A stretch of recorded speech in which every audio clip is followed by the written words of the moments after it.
우리에게 주시는 하나님 말씀은 갈라디아서 6장 7절부터 16절 말씀입니다. 스스로 속이지 말라. 하나님은 업신여김을 받지 아니하시나니 사람이 무엇으로 심든지 그대로 거두리라. 자기의 육체를 위하여 심는 자는 육체로부터 썩어질 것을 거두고 성령을 위하여 심는 자는 성령으로부터 영생을 거두리라. 우리가 선을 행하되 낙심하지 말지니 포기하지 아니하면 때가 이름에 거두리라. 그러므로 우리는 기회 있는 대로 모든 이에게 착한 일을 하되 더욱 믿음의 가정들에게 할지니라. 내 손으로 너희에게 이렇게 큰 글자를 쓴 것을 보라. 무릇 육체의 모양을 내려 하는 자들이 억지로 너희에게 할례를 받게 함은 그들이 그리스도의 십자가로 말미암아 박해를 면하려 할 뿐이라. 할례를 받은 그들이라도 스스로 율법은 지키지 아니하고 너희에게 할례를 받게 하려 하는 것은 그들이 너희의 육체로 자랑하려 함이라. 그러나 내게는 우리 주 예수 그리스도의 십자가 외에 결코 자랑할 것이 없으니 그리스도로 말미암아 세상이 나를 대하여 십자가에 못 박히고 내가 또한 세상을 대하여 그러하니라. 할례나 무할례가 아무것도 아니로되 오직 새로 지으심을 받는 것만이 중요하니라. 무릇 이 규례를 행하는 자에게와 하나님의 이스라엘에게 평강과 긍휼이 있을지어다. 아멘. 이는 우리에게 주시는 하나님 말씀입니다. 감사합니다. 귀한 찬양 감사드립니다. 기도하겠습니다. 온 마음 다해 주님을 찬양합니다. 우리 삶의 찬양 되신 주님을 높여드립니다. 주님, 이 시간 우리를 예배 자리로 불러주시고 주님 앞에 나오게 해주시니 감사합니다. 구원받은 하나님의 백성들이 하나님의 말씀 앞에 함께 모였습니다. 주님, 우리에게 들려주시고 말씀하여 주옵소서. 내 입술의 모든 말과 내 마음의 묵상이 오직 주님께 연락되기 원하오며 존귀하신 주 예수 그리스도의 이름으로 간절히 기도하옵나이다. 아멘. 복된 주일입니다. 귀한 예배의 자리에 함께 하신 여러분과 여러분의 가정에 하나님의 크신 은혜와 평강이 충만하게 더해지시기를 주 예수 그리스도의 이름으로 간절히 축원드립니다. 본문을 중심으로 그리스도의 십자가 외에는 이라는 제목으로 함께 하나님 말씀 나누겠습니다. 우리 옛 속담에 콩 심은데 콩 나고 팥 심은데 팥 난다. 다 아시네요. 너무 많이 알려진 말이죠. 그 말은 지금 어떤 결과가 있다면 그것은 우연히 일어난 게 아니라 분명히 어떤 이유가 있다는 겁니다. 동기가 있다는 겁니다. 어떤 인과관계가 있다는 겁니다. 그렇기 때문에 그러한 결론이 빚어지게 되었다 하는 겁니다. 그래서 많은 사람들이 자신의 미래를 위해 현재를 더 의미 있게 이렇게 잘 사용해야 된다, 최선을 다하고 부단히 노력을 해야 된다, 그런 것을 다 알고 있습니다. 이것은 신앙의 유무를 떠나서 모두에게 동일하게 적용되는 부분입니다. 현재 우리가 전혀 어떤 것도 하지 않고 있으면서 저절로 어떤 일이 있겠지, 좋은 결과가 있겠지 이렇게 기대한다면 그것 자체가 말이 되지 않는 겁니다. 미국 분 중에는 그런 분이 있어요. 일주일에 꼭 하루에 한 번씩 로또를 삽니다. 그래서 이것만 한 번 맞아라 그러면은 내가 하는 일 이제 다 그만두고 나는 리타이어 할 수 있다. 여러분, 그래서 로또를 맞아서 이렇게 당첨이 돼서 그렇게 된 사람들 행복할까요? 이상하게도 로또에 이렇게 당첨이 된 사람들 5년 뒤, 10년 뒤 그들의 삶을 이렇게 비교를 해보니까 로또 복권을 당첨되기 전과 이후가 오히려 그 이후에 더 행복해야 되는데 행복하지 않다. 대부분 사람들이 그렇게 이야기를 한답니다. 오히려 쉽게 얻은 돈이기 때문에 쉽게 허비하게 되는 거죠. 콩 심은 데 콩 나고 팥 심은 데 팥 난다. 수고한 대로 그에 합당한 열매를 얻는 것, 그것은 분명 세상의 이치입니다. 오늘 우리가 함께 읽은 이 본문의 말씀도 이와 비슷한 내용을 전해주는 것 같아요. 본문이 시작되는 7절 그리고 8절을 보니까 스스로 속이지 말라 그러면서 이제 말씀이 시작되죠. 뭐냐면 자기 스스로를 속이는 경우가 있는 거예요. 하나님은 업신여김을 받지 아니하시나니 사람이 무엇으로 심든지 그대로 거두리라. 자기의 육체를 위하여 심는 자 육체로부터 썩어질 것을 거두고 성령을 위하여 심는 자는 성령으로부터 영생을 거두리라. 아멘이세요? 사람이 무엇을 심든지 무엇으로 심든지 그대로 거두리라는 이 말씀은 콩 심은 데 콩 나고 팥 심은 데 팥 난다, 이 속담을 그대로 확인시켜주는 말씀처럼 들리지 않습니까? 그러니까 우리가 무엇을 심든지 반드시 그대로 거두게 되는 것이니까 열심히 심고 열심히 노력하라. 그게 오늘 본문이 우리에게 전해주는 그런 메시지의 전부일까요? 우리가 이 말씀을 자세히 살펴보면 단지 열심히 노력해라, 최선을 다해라, 심지 않고는 거두지 못한다, 그러니까 노력하라, 이것을 강조하는 말씀은 분명 아니라는 것을 발견하게 됩니다. 노력이 중요하죠. 수고가 중요합니다. 지금 다른 사람들과 똑같이 이렇게 살면서 뭔가 대단한 것을 우리가 기대하기는 어려운 거죠. 학생들도 마찬가지입니다. 공부하는 학생들은 남보다 조금 더 노력을 해야 합니다. 그래야 자신이 원하는 그러한 결과를 얻게 되는 거죠. 그런데 노력이나 수고보다 사실 더 중요한 게 있습니다. 그것은 무엇을 위해서 노력하는가입니다. 어떠한 동기로, 어떠한 이유로 노력하고 수고해야 하는가 하는 부분입니다. 다시금 본문 8절 보실까요? 우리 같이 한번 읽어보겠습니다. 자기의 육체를, 거기서부터요. 시작. 자기의 육체를 위하여 심는 자는 육체로부터 썩어질 것을 거두고 성령을 위하여 심는 자는 성령으로부터 영생을 거두리라. 여러분, 여기에서 발견되는 한 가지 중요한 메시지가 있어요. 그냥 육체를 심는다, 성령을 심는다 이렇게 말씀하지 않아요. 어떻게 말씀합니까? 육체를 위하여 심는다, 성령을 위하여 심는다 이렇게 말씀하고 있어요. 무엇이 육체를 위하여 심는 거고 무엇이 성령을 위하여 심는 걸까요? 첫 말씀 시작하면서 스스로 속이지 말아라 말씀한 이유도 바로 이러한 이유 때문인데요. 하나님은 우리의 마음, 우리의 중심, 심지어는 우리가 과거에 했던, 그런데 다 까마득히 잊어버린 것조차도 하나님은 낱낱이 다 기억하고 계신 분이세요. 우리의 모든 것을 다 꿰뚫어 보시고 감찰하는 분이세요. 여러분의 머리카락이 한 올 한 올 얼마나 되는지 그 머리털까지 하나님은 다 세신 바 되셨대요. 그게 카운트해가지고 숫자가 얼마다 이런 의미도 되지만 그거보다 더 중요한 거는요, 머리카락 하나 있고 없고 별로 중요하지 않잖아요. 하지만 하나님은 그렇게 사소해 보이는 것조차도 하나님은 다 낱낱이 알고 계신다 하는 거예요. 우리의 작은 신음소리에도, 우리의 작은 탄식에도 하나님은 응답하시는 그런 하나님이시다 하는 거예요. 그러니까 그 하나님께서 지금 우리의 마음이 어디를 향하고 있는지, 우리가 지금 어디에 우리의 시선을 두고 있는지를 다 알고 계신 거예요. 그렇기 때문에 세상에서 말하는 것처럼 열심히 노력하고 최선을 다하다 보면 언젠가 좋은 일이 있다, 언젠가 모든 일이 잘 될 거다, 성경은 그렇게 말씀하지 않는다는 겁니다. 우리가 아무리 열심히 노력하고 열심히 심고 최선을 다해도 그것이 육체를 위하여 심는 것이면 결국에는 어떻게 된대요? 썩어질 것을 거둘 수밖에 없다는 겁니다. 성령을 위하여 심는 경우에라마야 반드시 그것을 통해서 생명, 영원한 생명을 거두게 된다 말씀하고 있습니다. 그렇다면 육체를 위하여 심는 게 아니라 성령을 위하여 심기 위해 우리에게 요구되는 게 뭘까요? 어떻게 심는 것, 어떻게 수고하고 최선을 다하는 것, 그게 성령을 위하여 심는 것이 될까요? 본문 전후로 제가 한 3가지 정도로 이렇게 좀 정리해 봤는데요. 첫 번째로 성령을 위하여 심는 것은 곧 자기 십자가를 지는 것입니다. 우리 따라해 볼까요? 자기 십자가를 지는 것입니다. 내 얘기는 안 하고 다른 사람 보고 당신 십자가 지라고 그러면 안 됩니다. 우리 한 사람 한 사람 우리에게 맡기신 십자가를 지는 겁니다. 이게 바로 성령을 위하여 심는 거예요. 본문 앞에 나오는 2절, 5절 보니까 이런 말씀이 나옵니다. 2절에 보니까 너희가 짐을 서로 지라 그리하여 그리스도의 법을 성취하라. 짐을 서로 지래요.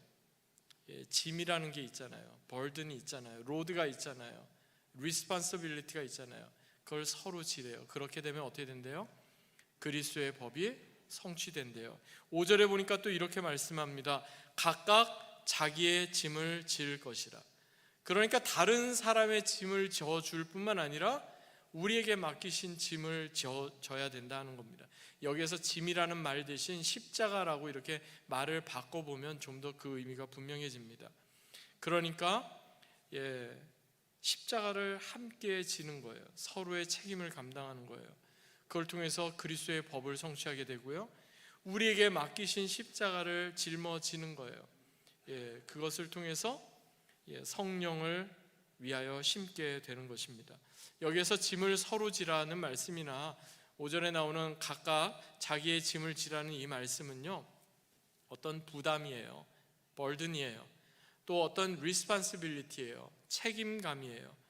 한마디로 짐을 진다는 것, 이것은 십자가를 지는 거예요. 그래서 예수님께서도 마태복음 16장, 마가복음 8장, 누가복음 9장에서 공통적으로 하신 말씀이 있어요.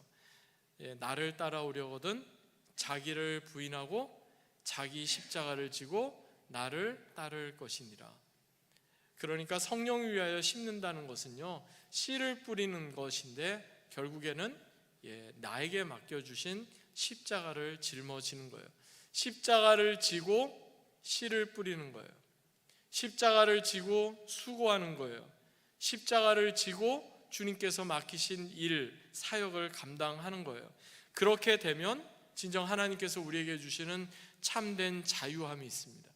십자가를 지는데 그게 우리에게 자유함이 있다니, 그게 바로 신앙의 역설입니다. 사랑으로 종로로 타는데 우리에게 기쁨이 있는 겁니다. 그렇게 되는 것이 바로 성령을 위하여 심는 것입니다. 사랑하는 여러분, 각자 저와 여러분에게 맡기신 십자가, 그것이 무거운 짐으로 느껴질 때도 있고 때로는 가벼운 짐처럼 느껴질 때도 있지만, 우리에게 맡기신 그 십자가를 끝까지 감당하는 저와 여러분 되시기를 주의 이름으로 간절히 축원합니다. 두 번째로 성령을 위하여 심는다, 이것은요, 그리스도의 십자가만을 자랑한다는 것입니다. 그리스도의 십자가만을 자랑한다. 본문 14절 보실까요? 우리 14절 말씀 스크린을 보면서 함께 읽어보겠습니다. 시작. 그러나 내게는 우리 주 예수 그리스도의 십자가 외에 결코 자랑할 것이 없으니 그리스도로 말미암아 세상이 나를 대하여 십자가에 못 박히고 내가 또한 세상을 대하여 그러하니라. 제가 다시 한번 봉독해 보겠습니다.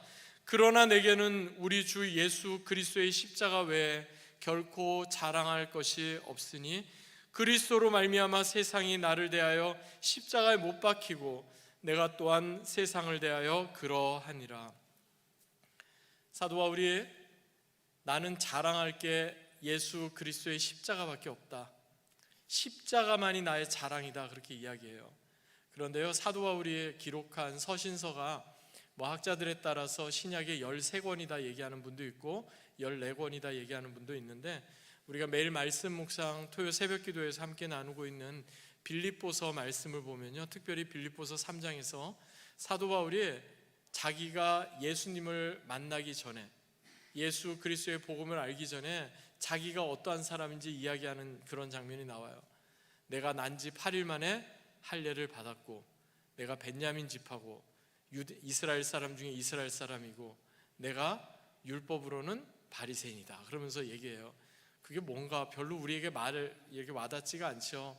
오늘날로 따지면 그건 엄청난 거예요. 오늘날로 좀 바꿔보면요, 내가 아이빌리그 학교를 졸업했고, 학교를 졸업하고 나서 내가 6디짓 이상 되는 그런 많은 연봉을 받았고, 내가 자격증도 여러 가지가 있고, 내가 30이 되기 전에 집도 그리고 차도 그 다음에 물질적인 것도 지위도 많이 얻었고, 많은 사람들로 하여금 내가 존경을 받고 교회 안에서도 내가 리더로 일하고, 아마 그 이상이 될 거예요.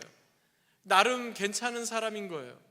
사도 바울의 나이 어떠했는지 정확하게 알 수는 없지만 그는 젊었을 때 이미 많은 것을 청취했던 그런 사람이었어요.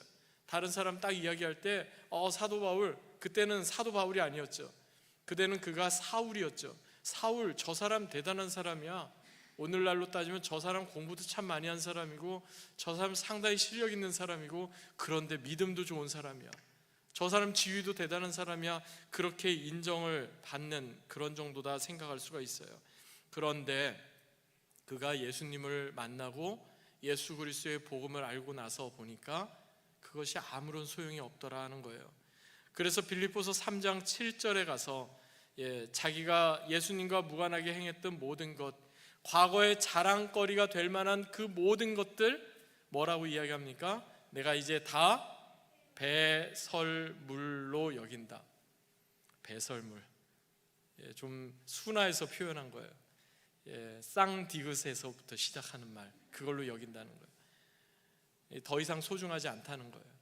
여러분, 그래서 정말 우리가 그리스도 안에서 우리가 변화되고 성숙한 사람은요, 특징이 하나 있어요. 자랑하는 게 달라져요. 사람들 만나면은, 제가 아는 분이 한국에 이제 실버타운에 이렇게 계신데 그분들 가운데 이런 경우가 있대요. 자녀들이 자주 찾아오는 분이 계시고 자주 찾아오지 않는 분이 계시고, 자주 찾아오는 분 같은 경우는 이제 좀 굉장히 그래도 당당하시대요. 그러면서 우리 아이가 말이야 그러면서 이제 은근히 자기 자랑, 그다음에 자녀 자랑 이렇게 계속해서 하신대요. 물론 이제 자녀에 대한 뿌듯함 때문에 그렇게 이야기하시는 거겠죠. 그런데 자랑거리가 바뀌는 거예요. 과거에 내가 자랑할 만한 것들 분명히 있어요. 왜 없겠어요? 여러분들이 이민자로 또 미국에서 이렇게 오랫동안 사시면서 사실 미국에서 이렇게 오랫동안 살아가는 것 자체가 놀라운 일이에요. 미국에서 사는 것 자체가 정말 녹록지가 않습니다. 그것만으로도 여러분들은 충분히 자랑거리가 되실 만해요. 그런데 우리가 예수 그리스도를 알고 나서부터는 이제 우리의 자랑거리가 달라지는 거예요. 과거에 내가 이랬던 사람이야, 내가 이만큼 공부했던 사람이야, 내가 사는 집이 이래, 내가 지금 어떤 차를 타고 있어, 그 눈에 보이는 그런 것들을 과거에는 자랑거리 삼았는데 이제는 더 이상 그게 나의 자랑거리가 되지 않는다는 거예요. 그렇게 될 수 있는 것, 예수 그리스도의 십자가만을 자랑으로 삼게 되는 것, 그것은 어디에서부터 가능해질까요? 예수님의 십자가가 나의 십자가로 받아들여질 때입니다. 십자가를 보면서 예수님 십자가, 주 달려 죽은 십자가, 거기에서만 그치면요, 그냥 예수님의 십자가는 예수님의 십자가예요. 나의 십자가가 아닌 거예요. 예수님의 십자가가 나의 십자가로 인식될 때 예수님의 그 십자가 가운데 나도 같이 못 박히고 나의 죄성과 정욕과 과거의 자랑거리와 모든 것들도 함께 못 박게 되는 거예요. 예수님의 십자가 사건 안으로 우리가 깊이 들어가게 될 때 더 이상 우리의 욕망과 교만함과 죄성, 그런 것들 드러낼 수가 없는 거예요. 자아의 죽음을 구하게 될 때 진정 예수님만, 예수 그리스도의 십자가만 우리의 자랑이 될 수가 있는 거예요. 렘브란트라는 유명한 화가가 있죠. 네덜란드 출신의 화가입니다. 1600년대 바로크 시대에 아주 많이 이 사람 그림이 많이 알려졌는데 일명 빛의 화가라고 불렸던 분입니다. 이분이 믿음이 좋았던 분이에요. 그래서 성경의 여러 이야기를 자신의 화폭에 이렇게 담았어요. 그 중에서 예수의 순환 연작이라고, 예수님께서 십자가에 달리시는 그 모습을 그냥 아주 사실적으로 재현해 놓은 그런 그림을 그렸는데, 특이하게도 예수님의 십자가 그 가운데 예수님을 십자가에 못 박았던 로마의 군병들이 쭉 얼굴들이 그려져 있는데 그 중에 한 사람이 얼굴이 굉장히 낯익은 얼굴이 있어요. 누구의 얼굴을 그려놨을까요? 렘브란트 자기 자신의 얼굴을 그려놨어요. 왜냐하면 2000년 전에 예수님의 십자가, 로마의 군병들이 그냥 못 박은 게 아니라 2000년이 지난 지금도 우리 자신도 예수님을 또 십자가에 못 박는 그런 어리석음을 범할 수 있다는 것을 렘브란트는 자신의 작품에서 표현하고자 했던 겁니다. 여러분, 그렇습니다. 십자가는요, 여러분 예배당 앞 전면에 커다란 십자가가 붙어 있죠. 십자가가 있으면 교회구나. 종교적 상징, 거기로 그치지 않습니다. 십자가를 통해 우리는 예수님의 사랑을 경험하는 겁니다. 죽기까지 우리를 끝까지 사랑하신 그 놀라운 사랑, 그 은혜를 경험하는 겁니다. 십자가를 통해 우리는 예수 그리스도의 그 구속을 새롭게 발견하는 겁니다. 내가 짊어지고 내가 당해야 할 그 십자가 예수님께서 감당하시고 리뎀션, 우리를 구속하심을 발견하는 겁니다. 또한 십자가를 통해 역설적이게도 우리는 새로운 생명을 누리게 되는 겁니다. 그것을 분명히 경험했던 사도 바울이 그 유명한 고린도전서 1장 18절에 이렇게 말씀하죠. 십자가의 도가 멸망하는 자들에게는 미련한 것이요 구원을 받는 우리에게는 하나님의 능력이라. 아멘. 십자가의 도가 여러분에게 하나님의 능력 되기를 주의 이름으로 간절히 축원합니다. 멸망하는 사람들은, 구원받지 못한 사람들에게는 그게 뭐야? 아무런 의미가 없어요. 미련해 보여요. 그런데 구원받은 우리에게는 하나님의 능력이에요. 그 십자가 가운데 생명이 있고 그 십자가 가운데 참된 소망이 있기 때문에 그렇습니다. 사랑하는 여러분, 예수님의 십자가가 곧 나의 십자가가 되고 예수님과 연합함으로 예수 그리스도의 십자가만을 저와 여러분의 자랑 삼고 그렇게 살아가게 되시기를 주의 이름으로 간절히 축원합니다. 이제 세 번째로 성령을 위해 심는다는 것은요, 곧 십자가 그늘 아래 산다는 것입니다. 십자가 그늘 아래 산다. 우리 찬양 가운데도 그런 찬양이 있죠. 십자가 그늘 아래 나 쉬기 원하네. 십자가 그늘 아래 산다는 게 뭘까요? 그늘 하나 없는 떼약볕 같은, 하늘에서 장렬한 태양이 막 내려지는데 그늘이 하나도 없어요. 그 떼약볕을 피할 곳이 없어요. 그런데 그늘이 있다면 여러분, 그게 얼마나 우리에게 큰 도움이 되겠어요. 죄악, 사단의 공격, 죄의 유혹, 세상의 유혹이 그냥 온통 충만하게 온통 가득 찬 그곳에 예수 그리스도의 십자가가 우리의 방패가 되는 거예요. 우리의 요새가 되는 거예요. 그 십자가 그늘 아래 있을 때 참된 쉼을 누리게 되는 거예요. 사도 바울이 기록한 갈라디아서는요, 로마서와 함께 기독교 신앙에 있어서 매우 중요한 아주 핵심 메시지를 우리에게 전해주는데, 갈라디아서에서 우리에게 이야기하는 핵심 메시지는 크게 두 가지입니다. 여러 가지가 물론 있지만 첫 번째는 이신칭의, 이건 교회 다니는 사람만 아는 사자성어입니다. 이신칭의, 뭔지 아시죠 여러분? 믿음으로 의롭다함을 얻는다. Justified by faith, 믿음으로 의롭게 된다 하는 이신칭의, 그 교리가 첫 번째 핵심 메시지고요. 두 번째는 우리가 십자가의 그늘 아래 살고 있다는 십자가 중심성입니다. 즉 우리의 신앙의 중심에 예수 그리스도의 십자가가 세워져 있다 하는 겁니다. 이와 관련해서 독일의 디트리 보네포 목사님은요, 순교하기 전에 이분이 쓰신 책이 있어요. 성도의 공동생활이라는 책에서 이렇게 쓰셨습니다. 제가 한번 읽어보겠습니다. 그리스도의 십자가만을 자랑 삼는 성도는 더 이상 구원과 의로움을 자신 안에서 찾지 않고 오직 그리스도 안에서만 찾게 됩니다. 그래서 이러한 사람은 자신이 죄인임을 느끼지 못할지라도 하나님의 말씀은 그가 죄인임을 선포합니다. 동시에 그리스도의 십자가만을 자랑 삼는 성도는 비록 자신은 의롭지 않다 느껴지더라도 예수 그리스도 안에서 하나님의 말씀은 그가 죄 없는 의인임을 선포합니다. 그래서 이러한 사람은 더 이상 자신이 죄인이라거나 또는 스스로 의롭다고 여기면서 자기 자신이 판단 기준이 되는 것이 아니라 하나님이 판단의 기준이 되심을 분명히 압니다. 왜냐하면 예수 그리스도의 십자가만을 자랑 삼는 성도는 전적으로 그에게 죄인 또는 의인이라고 선포하시는 하나님의 말씀에 따라 살아가는 존재이기 때문입니다. 말이 좀 어렵죠. 왜냐하면 이게 독일어에서 영어로 번역되고 그 다음에 한국말로 번역되다 보니까 말이 좀 길어요. 한마디로 뭐냐면은 예수 그리스도의 십자가만을 자랑 삼는 성도는요, 우리의 느낌대로 신앙생활하는 거 아니다는 거예요. 우리의 감정대로 신앙생활하는 거 아니다는 거예요. 우리 기분 따라서 신앙생활하는 거 아니다는 거예요. 여러분, 이번에 그 중고등부 학생들 시노드 리트릿의 주제가요, Trust in Truth예요. 그러니까 뭐냐면 저도 이제 마지막 날 청소년들과 함께 말씀 집회에 참석했는데 말씀을 전하시는 목사님이 그 얘기 하시더라고요.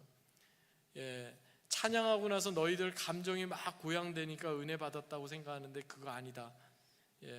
이모션에 너희가 집중해가지고 신앙생활하는 게 아니라, 감정에 집중해서 신앙생활하는 게 아니라 truth, 진리에 집중해서 신앙생활하는 거다. 그래서 막 불 끄고서 찬양하다가 갑자기 불을 확 켜요. 그러더니 노트 하나씩 꺼내래요. 그러더니 너희가 지금까지 잘못했던 것, 죄, 그런 것들을 직접 한번 써봐라. 그러더니 거기 쓰게 하는 거예요. 그러니까 애들이 또 바닥에 앉아서 그걸 또 다 써요. 그리고 나서 우리 이제 이것을 붙잡고서 기도하자. 그렇게 기도해요. 그리고 나서 너희의 말로 직접 기도문을 써봐라. 또 그러는 거예요. 한참 기도하고 나면 우리 계속 기도해야 될 것 같잖아요. 주여 삼창 부르고 기도해야 될 것 같은데 주여 삼창 부르지 않더라고요. 1시간을 찬양하고 1시간을 말씀을 듣고 바닥에 앉아가지고 애들이 그거 막 쓰고, 그런데 놀랍게도 아이들이 그러면서 흐느껴 우는 거예요. 그러면서 놀랍게도 2시간, 3시간 이렇게 기도하는 거예요. 7시부터 시작된 집회를 저랑 아내랑 10시까지 있다가 우리는 더 이상 체력의 한계를 느껴서 나왔는데 2시 반까지 있었다는 거예요. 5시간 반을 의자도 다 치우고 바닥에 아이들이 앉아가지고 그렇게 기도하는데, 거기 목사님이 그러세요. 어제 새벽 기도 때도 말씀드렸는데, 너희 지금 나이대에 기도하는 법을 배워야 평생 너희가 기도하는 사람으로 살 수 있다. 지금 요 시간 너희는 기도하는 사람이 돼야 된다. 그러면서 하는데 제가 얼마나 감동이 되고 도전이 됐는지 모릅니다. 그래서 저도 거기 앉아서 기도하는 법을 배워야 되겠다라고 느껴질 정도로 그랬습니다. 여러분, 우리의 감정에 따라 신앙생활하는 게 아니라 진리에 따라서, 말씀에 따라서, 예수 그리스도의 복음에 따라서 신앙생활하는 것입니다. 그것이 진정 그리스도의 십자가만을 자랑 삼는 성도의 모습입니다. 우리의 의로움은 다른 데 있지 않습니다. 내가 무엇을 했기 때문이 아닙니다. 우리의 어떠함이 아니라 하나님의 어떠하심에 달려 있습니다. 예수 그리스도의 십자가에 달려 있습니다. 그렇기 때문에 우리도 사도 바울처럼 나도 십자가 외에 결코 자랑할 것이 없습니다, 이렇게 고백해야 하는 겁니다. 그런 사람이 그리스도 십자가 그늘 아래 머물게 됩니다. 이제 말씀을 맺겠습니다. 환경운동가이며 또 목회자이신 최병성 목사님이란 분이 계십니다. 이분은 특이하게도 사진을 이렇게 많이 찍는 분이신데 십자가 사진을 많이 찍으세요. 그런데 십자가 사진을 어떻게 찍냐면 일상 가운데서 발견되는 십자가의 모양, 나뭇가지가 이렇게 2개가 딱 겹쳐졌다, 그럼 그걸 딱 찍으시는 거예요. 보도블록에서 십자가 모양이 나왔다, 그걸 찍으시는 거예요. 그래서 이분이 십자가 모양으로 사진을 여러 개를 찍으셔가지고 자신의 책에 그 사진들을 이렇게 하나씩 포함시켰는데, 책의 제목이 이렇습니다. 길 위의 십자가. 길 위의 십자가. 그 책 가운데 나오는 내용을 잠시 인용해 보겠습니다. 십자가를 지고 예수를 따르는 삶이란 거창한 데 있지 않습니다. 어제보다 오늘이, 오늘보다 내일이 조금 더 예수를 닮아가는 것입니다. 그러나 오늘 교회에서 이런 변화의 가르침을 만나기가 참 어렵습니다. 그리스도인이 된다는 것은 거듭나는 것인데 거듭나면 고통이 따르기 때문입니다. 교인들이 불편하다는 이유로 그저 예수 믿으면 만사 형통한다는 식의 거짓 복음을 전하는 것이 넘쳐납니다. 한국교회가 병든 것은 열심만을 강조하며 변화를 추구하지 않기 때문입니다. 그저 열심히 예배 참석하고 그저 교회 봉사 열심히 하는 것을 신앙의 성장이라고 생각하는 것입니다. 여러분, 열심 중요합니다. 헌신된 삶 중요합니다. 그런데 열심만큼이나 아니 그 이상 중요한 것이 방향입니다. 잘못된 방향으로 열심히 하면 할수록 주님으로부터 더 멀어집니다. 잘못된 동기, 그릇된 동기로 뭔가 열심을 내면 낼수록 오히려 주변 사람들은 더 상처받고 어려워질 수밖에 없는 것입니다.